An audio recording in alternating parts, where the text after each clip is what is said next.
Joksen Pardosi sudah.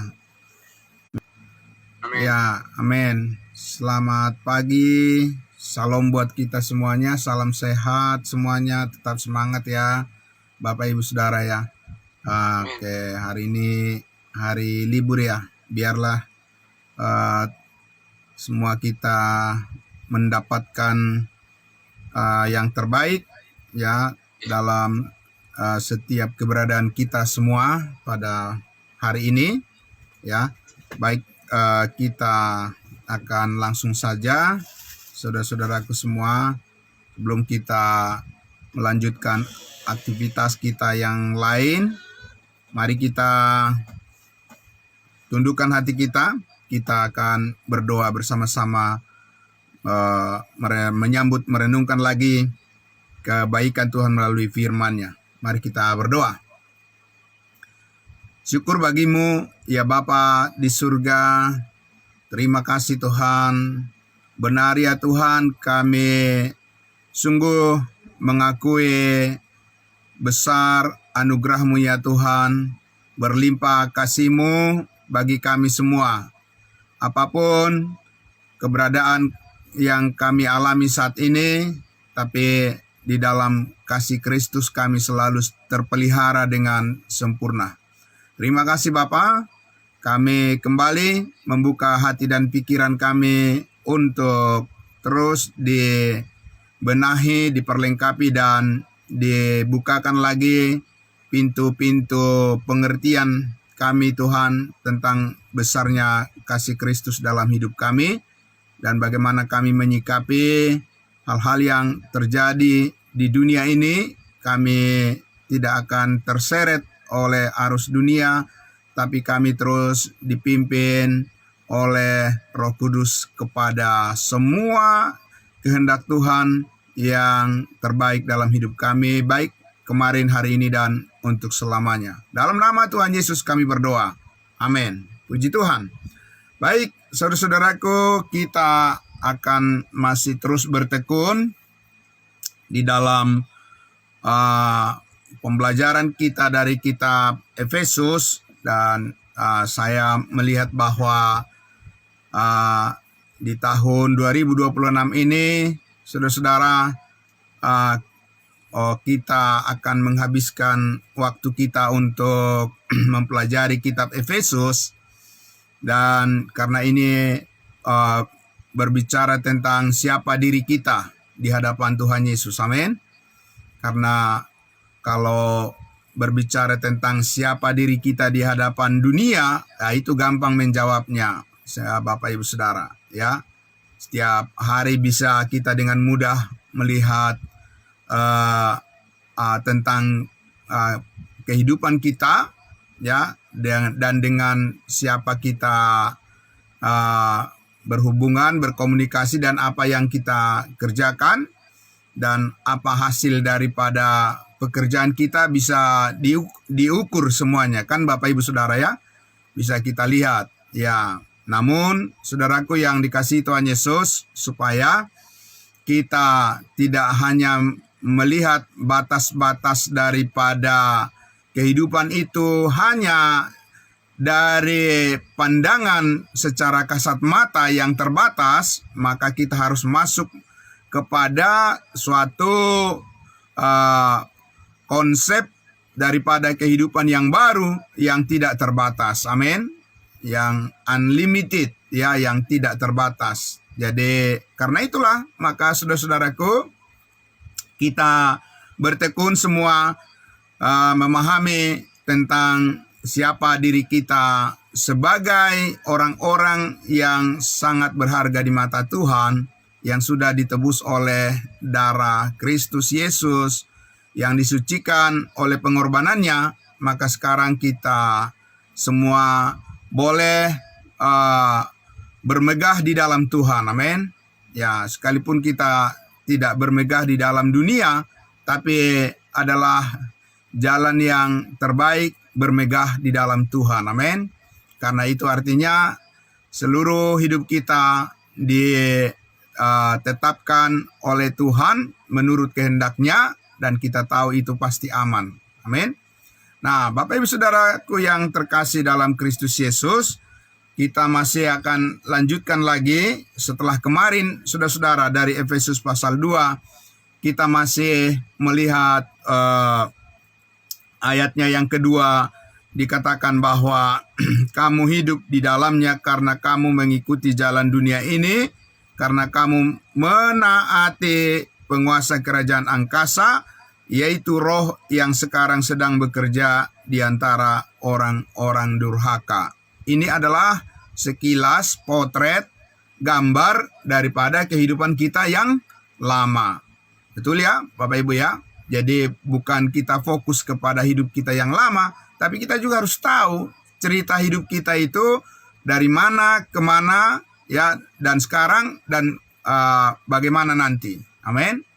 Karena kita sudah hidup di dalam kehidupan yang kekal bersama Yesus Kristus, maka keberadaan kita tidak akan pernah hilang, akan selalu eksis. Amin.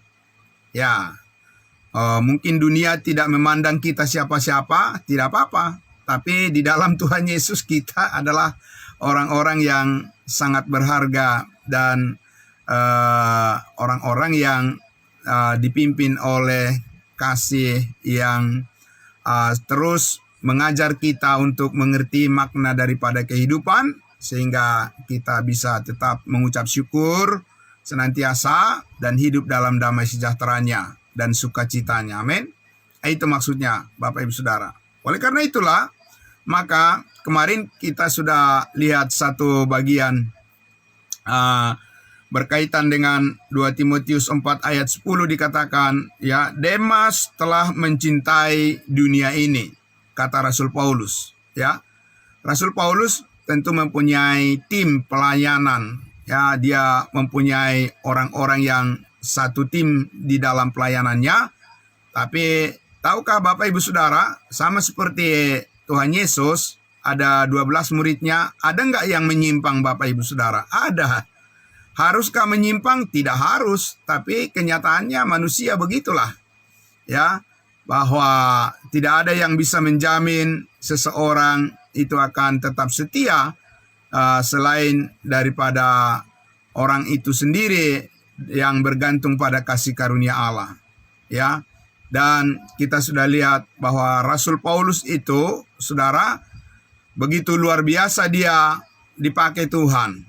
Ya, tetapi apakah semua orang akan meniru orang yang setia seperti Rasul Paulus, sekalipun sudah melihat banyak pekerjaan Tuhan yang sangat luar biasa diselesaikan melalui kehidupan Rasul Paulus? Tidak juga, Bapak Ibu Saudara.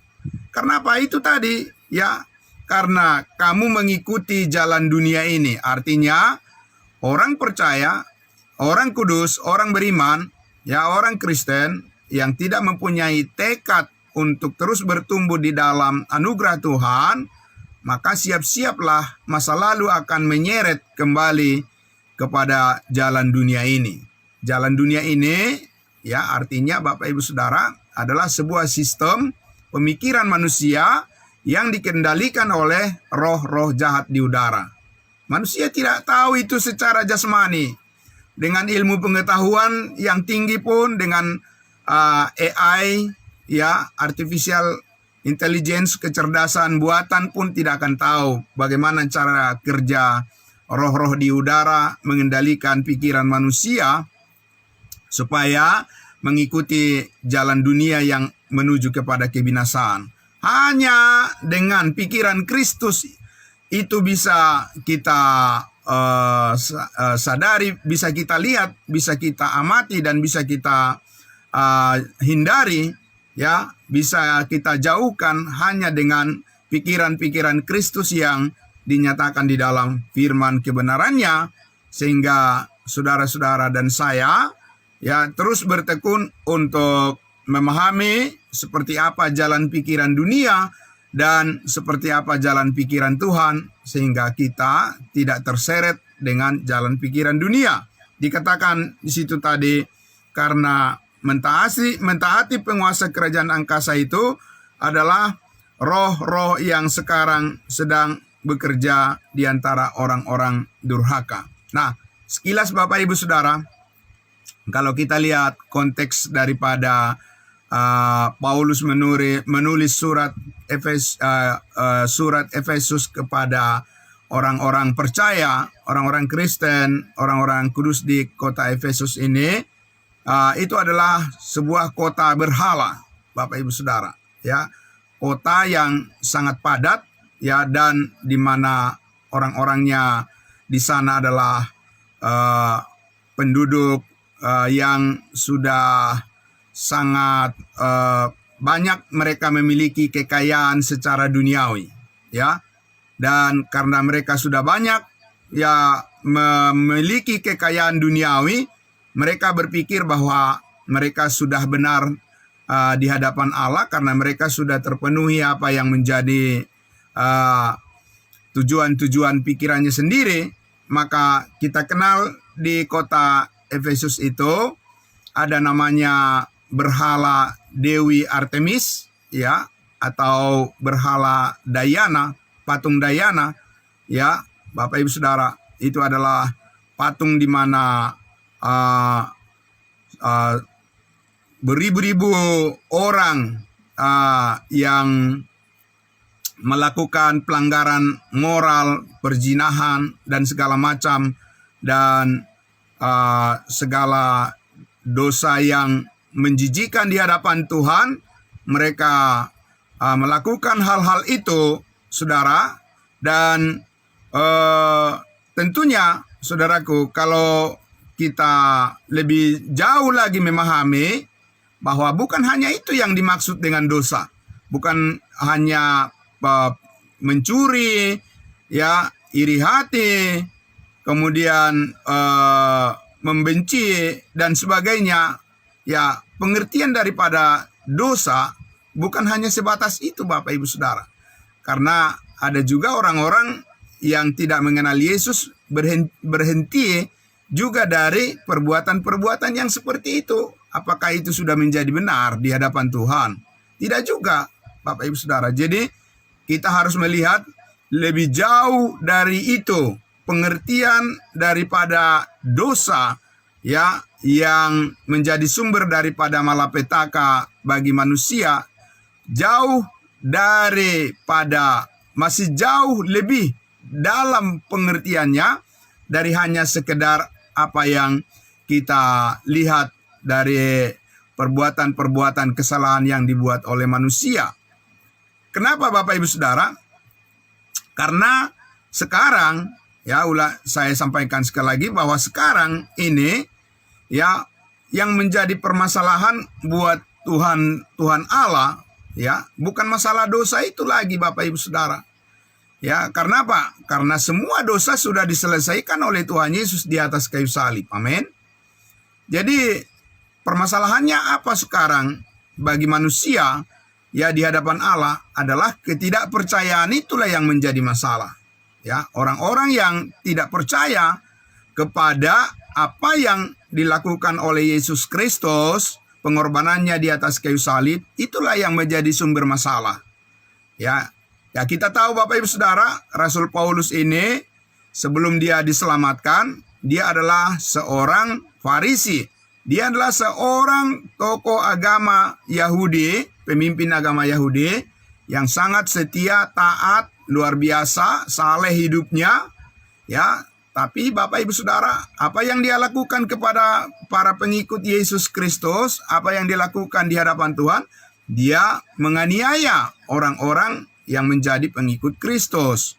Artinya, Bapak Ibu Saudaraku, sekalipun dia orang yang sudah terampil berbuat baik, sekalipun dia sudah terampil menyampaikan firman Tuhan, sekalipun dia sudah diikuti oleh banyak orang, sekalipun dia sudah fasih berbicara dan sudah dikagumi menjadi tokoh yang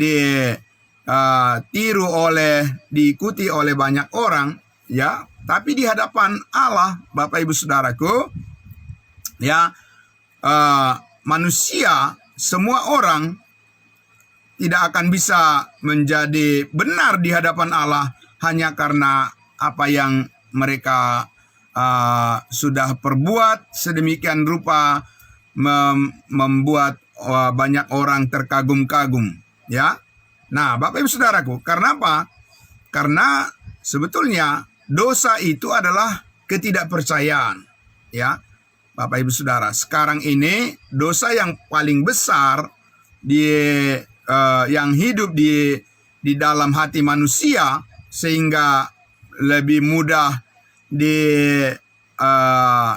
diselewengkan oleh kuasa-kuasa kegelapan adalah karena ketidakpercayaan mereka kepada kasih karunia Tuhan yang sudah menyelamatkan hidupnya dan yang terus memberikan kepada setiap orang yang percaya tuntunan bagaimana supaya bisa hidup benar dan kudus di hadapan Tuhan. Jadi salah satu contoh Bapak Ibu Saudara yang paling besar kalau kita lihat kedalaman daripada pengertian daripada kegelapan atau dosa yang saat ini merasuki hati manusia adalah kalau ya orang bilang karena dia berbuat baik, hanya karena dia berbuat baik, beramal, ya, berpuasa, berdoa, dan rajin beribadah,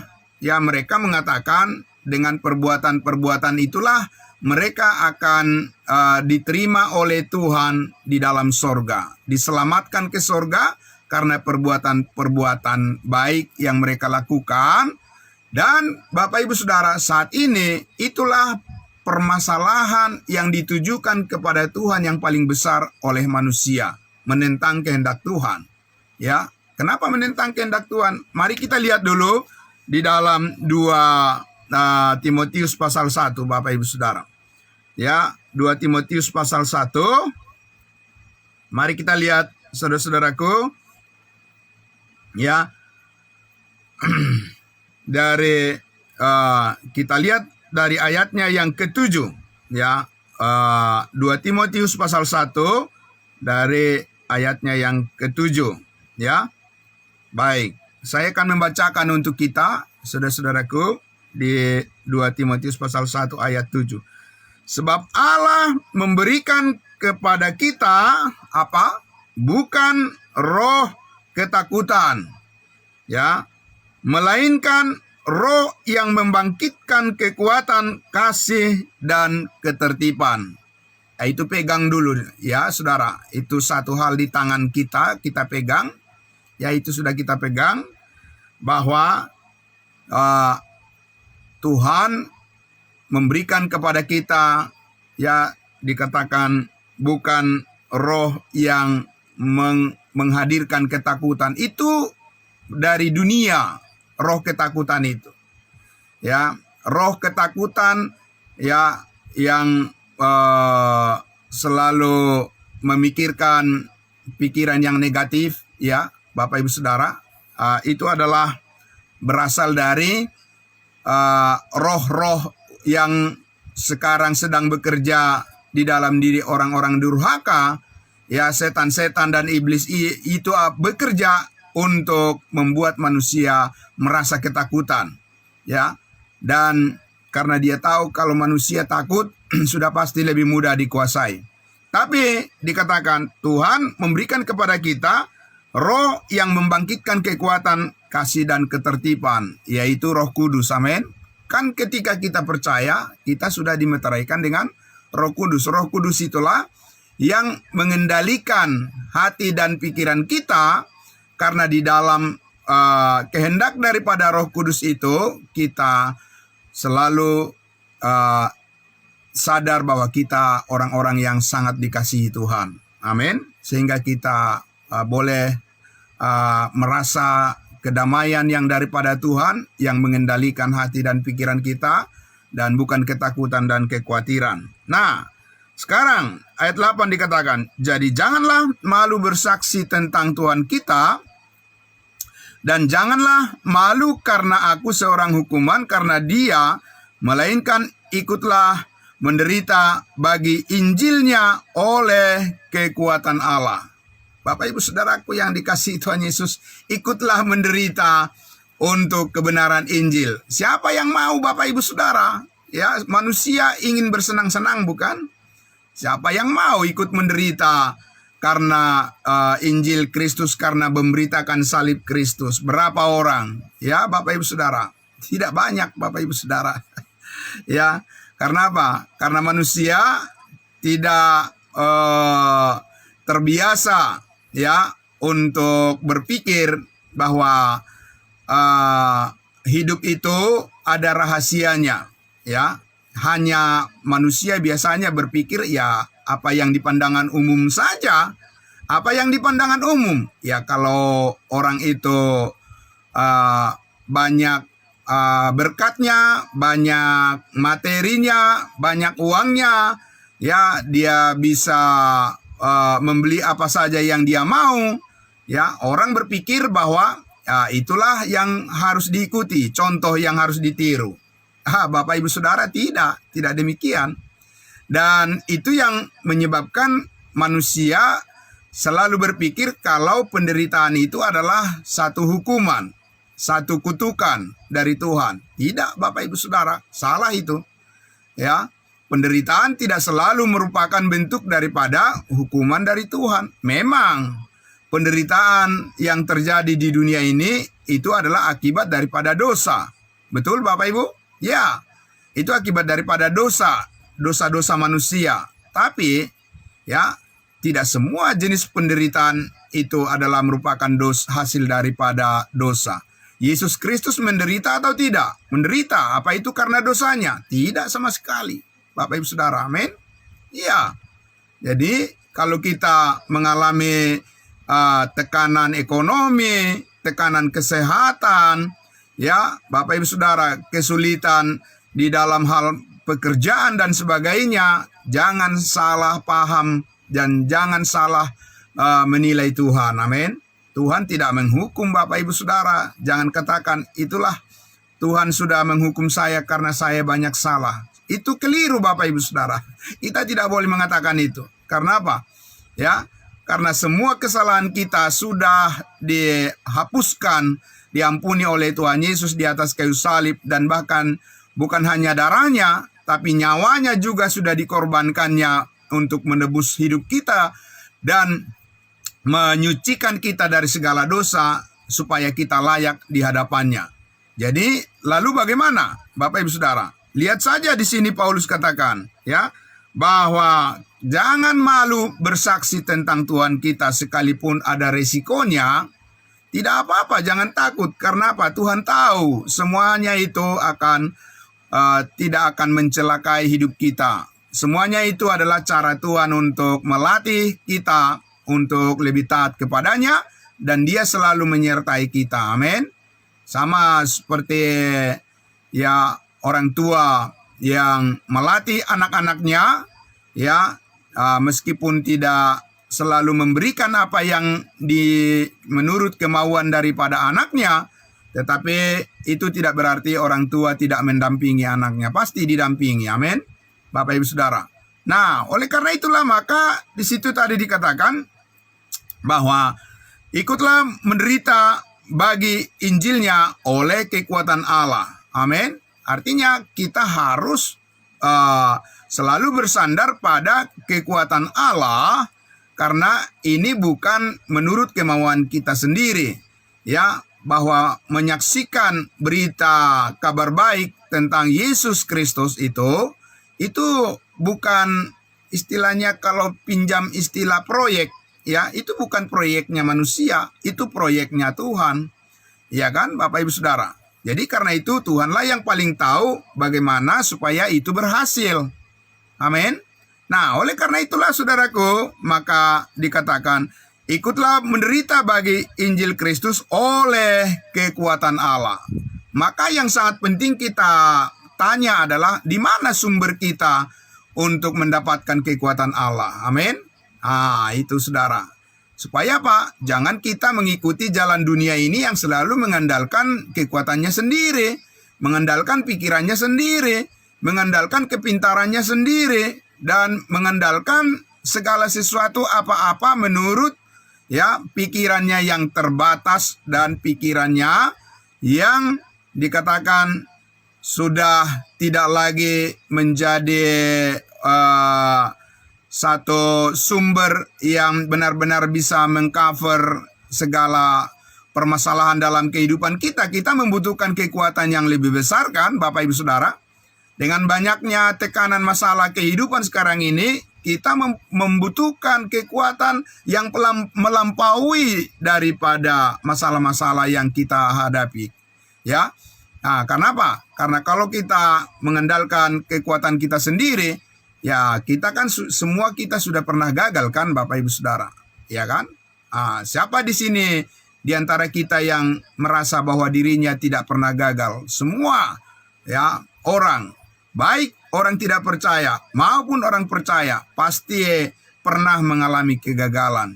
Tapi bukan itu masalahnya. Amin. Masalahnya sekarang adalah kita mempunyai sumber kekuatan. Dan kekuatan itu adalah kekuatan Allah. Ya. Nah, oleh karena itulah kita belajar Bapak Ibu Saudara, di ayatnya yang ke-9 dikatakan, dan disinilah kita melihat kekuatan kita. Sumber kekuatan kita yang berasal dari Allah, kita melihat di dalam ayat ini, ayat 9. Dikatakan apa? Dialah, ya, Allah. Ya, kata dialah itu menunjuk kepada Allah. Dialah yang telah menyelamatkan kita. Amin. Yang telah menyelamatkan kita. Jadi bukan yang menyelamatkan kita saja, tapi yang telah menyelamatkan kita dan yang memanggil kita dengan panggilan kudus. Amin. Ya Bapak Ibu Saudara. Jangan kita bilang lagi bahwa kita adalah orang berdosa. Tidak, kita sudah dipanggil menjadi orang kudus. Amin. Artinya orang yang sudah dipisahkan, yang sudah dipilih menjadi milik Tuhan selamanya. Dan bukan karena usaha perbuatan kita, tetapi karena kasih karunia Tuhan oleh pengorbanan Yesus Kristus yang telah menebus dan mengampuni segala dosa kita. Jadi, dialah yang telah menyelamatkan kita dan memanggil kita dengan panggilan kudus. Amin. Ya, karena panggilan dunia adalah panggilan berdosa, sedangkan panggilan kita, panggilan sorgawi adalah panggilan kudus. Amin. Bapak Ibu Saudara. Ya, dan dikatakan bukan berdasarkan perbuatan kita. Jelas Bapak Ibu Saudara? Ya, jadi kalau manusia katakan, iya saya diselamatkan karena perbuatan-perbuatan saya, itulah dosa yang paling besar.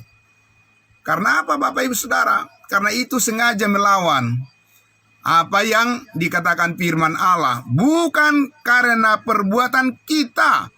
Allah telah menyelamatkan kita dan memanggil kita kepada suatu panggilan, masuk kepada suatu panggilan pelayanan, namanya pelayanan yang kudus. Tapi bukan berdasarkan perbuatan baik yang telah kita lakukan, melainkan berdasarkan maksud dan kasih karunia-Nya sendiri, ya, yang telah dikaruniakan kepada kita dalam Kristus Yesus sebelum permulaan zaman, sebelum bumi terbentuk. Amin. Ini Bapak Ibu Saudara, itu rahasia yang saudara dan saya harus selalu penasaran, ingin mengetahuinya. Amin. Harus ada rasa penasaran. Kok bisa ya sebelum dunia dijadikan, Allah sudah mempersiapkan sebuah panggilan yang kudus bagi kita, bukan berdasarkan perbuatan baik kita. Bapak Ibu Saudara, sementara dunia mengatakan, oh tidak, kita harus dengan perbuatan, ya harus perbuatan baik, ini, itu, dan sebagainya. Tapi kalau ditanya, udah belum? Sudah sampai belum kepada perbuatan baik yang sempurna? Belum. Sampai kapan? Belum. Ya, sampai nyawanya tinggal beberapa biji, Bapak Ibu Saudara, ya, hanya beberapa detik lagi, beberapa saat lagi dia sudah mau menghembuskan napas yang terakhir, dia masih mempercayai bahwa dengan perbuatannya lah dia diselamatkan. Ya tidak mungkin Bapak Ibu Saudara, karena itu bukan ajaran firman Tuhan. Amin. Ajaran firman Tuhan adalah kita diselamatkan karena Tuhan memanggil kita dengan sebuah panggilan kudus, dan di dalam panggilan kudus itu ada kekuatan Allah. Karena hanya kekuatan Allah itulah yang bisa menyelamatkan kita. Amin. Bapak Ibu Saudara. Dan disitulah saudaraku, kita mengenal sebagai sebuah rahasia Allah. Dan ini saudara sudah ditentukan oleh Allah sebelum dunia terbentuk. Jadi tidak mungkin itu bisa dicapai oleh akal pikiran manusia saja. Tidak mungkin Bapak Ibu Saudara. Hanya karena ada kabar baik, berita Injil kabar baik tentang salib Kristus, kematian, penguburan, dan kebangkitannya. Hanya dari sanalah terbit sebuah pengertian tentang makna daripada kehidupan yang sempurna di hadapan Tuhan, yang merupakan sumber daripada kekuatan kita untuk melawan pikiran-pikiran dunia. Kita akan banyak kecewa kalau kita masih berpikir bahwa kita bisa melawan dunia dengan cara kita sendiri. Tidak bisa Bapak Ibu Saudara. Kita harus menyadari mulai dari sekarang, ya saudara dan saya harus benar-benar berkomitmen, saudaraku, bahwa kepada kita diberikan bukan roh ketakutan, amin, tapi roh keberanian. Karena roh keberanian itu adalah Roh Kudus, dan Roh Kudus itu adalah sumber penghiburan, sumber kekuatan, sumber damai sejahtera, ya, yang memelihara, yang meneguhkan iman kita, dan yang membuat kita selalu percaya kepada Tuhan Yesus, pemeliharanya yang sempurna. Sekalipun dunia menekan hidup kita, menekan ya keadaan lingkungan, ya kesehatan kita pun terkadang tidak baik-baik saja, tetapi di dalam Tuhan kita selalu baik-baik saja. Amin. Bapak Ibu Saudara. Nah, perlu iman untuk memahami itu. Kalau dengan pikiran sendiri, ya bagaimanalah Bapak Ibu Saudara, ya kan? Karena kita orang yang terbatas, dan sering keadaan yang tidak menyenangkan itu bisa membuat pikiran kita juga menjadi kurang sempurna. Ya kan Bapak Ibu Saudara? Ya, apa hanya saya yang seperti itu? Semua kita pasti mengalami yang seperti itu. Tapi jangan takut Bapak Ibu Saudara, jangan khawatir, ya, bahwa Allah berjanji Dialah sumber kekuatan kita. Amin. Di dalam Dialah kita akan tetap selalu eksis. Meski dunia menyingkirkan kita, tapi kita akan tetap eksis. Jangan khawatir Bapak Ibu Saudara. Amin. Ya, manusia boleh berpikir lain terhadap kita, tapi Allah selalu benar menganggap bahwa kita adalah anak-anaknya yang sangat dikasihi dan berharga di mata Tuhan. Amin. Nah, inilah Bapak Ibu Saudara yang perlu kita bangkitkan terus di dalam pikiran dan hati kita, supaya kita tahu bahwa memang benar-benar kita menyembah Tuhan yang hidup. Amin. Yesus Kristus adalah Allah kita, Dia adalah juru selamat kita. Dan sebelum dikatakan permulaan dunia dibentuk pun, sebelum dunia ini jadi, Tuhan sudah punya rancangan, rencana bagi masa depan kehidupan kita untuk hidup di dalam kemuliaannya. Kemuliaan Tuhan, bukan di dalam kemuliaan dunia. Nah, itu sebabnya saudara, kita lihat di ayatnya yang ke-10, ya, ayat 10 sebagai kesimpulan kita. Dan yang sekarang dinyatakan oleh kedatangan juru selamat kita Yesus Kristus, yang oleh Injil, oleh berita kabar baik, Injil kasih karunia, telah mematahkan kuasa maut dan mendatangkan hidup yang tidak dapat binasa. Amin. Siapa yang bisa membinasakan saudara dan saya? Ya, apa sakit penyakit? Apakah keadaan ekonomi dunia? Apakah ya kata-kata tuduhan orang lain? Apa yang bisa ya membuat saudara dan saya menjadi patah? Ya, Bapak Ibu Saudara, patah semangat? Tidak ada. Ya, firman Tuhan akan selalu menjadi sumber kekuatan kita. Amin. Karena hidup kita adalah hidup yang tidak akan binasa, akan selalu eksis. Amin. Itu ingat Bapak Ibu Saudara. Ya, karena keberadaan kita adalah bersama-sama dengan Kristus. Amin. Dan Kristus tidak akan mati lagi. Itu dulu itu. Yesus pernah hidup dan Dia mati lalu Dia bangkit kembali. Dan sekarang kita mengalami periode masa, ya, dispensasi kasih karunia. Sekarang ini adalah di mana Allah mengaruniakan hidup yang kekal sekali untuk selama-lamanya kepada setiap orang yang percaya, supaya orang percaya itu tidak dikuasai lagi oleh rasa kekhawatiran yang merugikan banyak orang. Ya, saudara. Nah, tetapi damai sejahtera Tuhan itulah yang akan terus menguasai hati kita, pikiran kita. Maka tetaplah saudara dan saya belajar. Amin.